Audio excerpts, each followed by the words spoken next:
Hey there, what's up YouTube friends? Cheddar here, back with another video. First off, I hope you are doing well, that you're having a great day, and that everything is going well for you.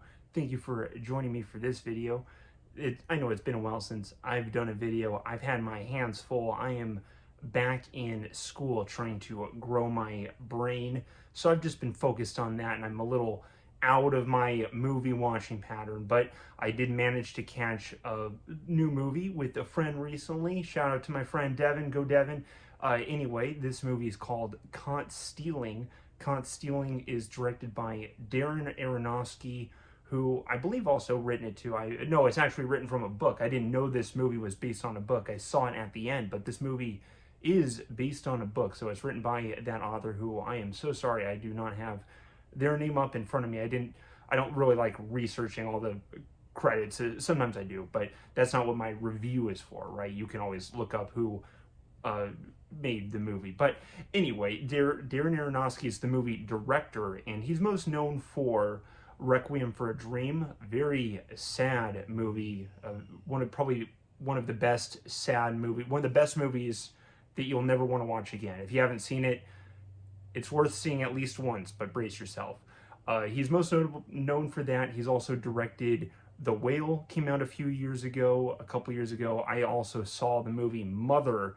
I believe came out in 2016 or 17. That one was a wild ride too, so I did like that one. I know it had some mixed reviews, but I did like Mother. I thought it was weird and disturbing, even though it was a little on the nose at points. It was clear what it was going for. I thought it was still a wild experience. So I was excited for Caught Stealing, especially because this one was more of a comedy movie, and I don't think I've seen Darren Aronofsky direct a comedy movie. I know I haven't seen all of his movies, just maybe 3 or 4 of them, but I was very curious about this one because it did look funny. This movie it has a lot of pretty stacked cast in it, right? A lot of familiar names and new names.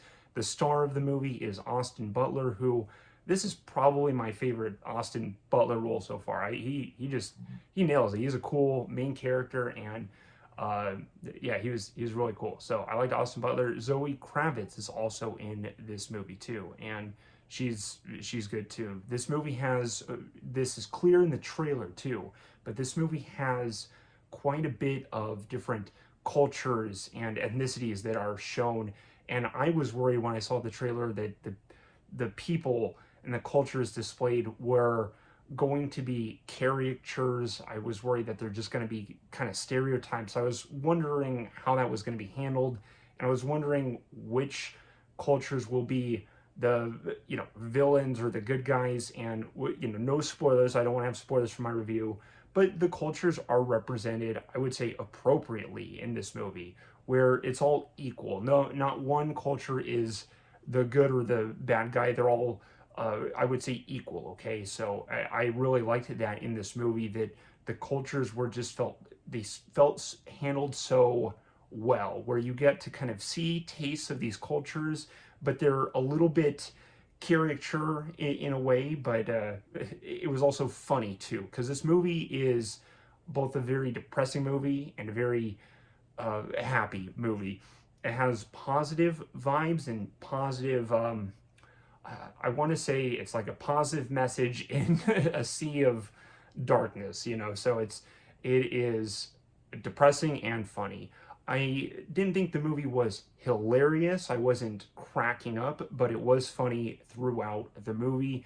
And the best part is I was never bored. I was always curious of what's going to happen next, and the writing of the movie feels so tight, so focused. Everything adds up and everything makes sense, and nothing's wasted. The movie just keeps, sometimes it just keeps going on, but I wanted it to keep going. I just liked the story, and I was very engaged with what was happening. So it was a cool kind of a crime story. If you've ever seen the movie No Country for Old Men, which is my favorite movie, directed by the Coen brothers, this movie reminded me a lot of No Country for Old Men, but if you tried to make that into a comedy, right? It feels like, how do we make No Country for Old Men but not so depressing?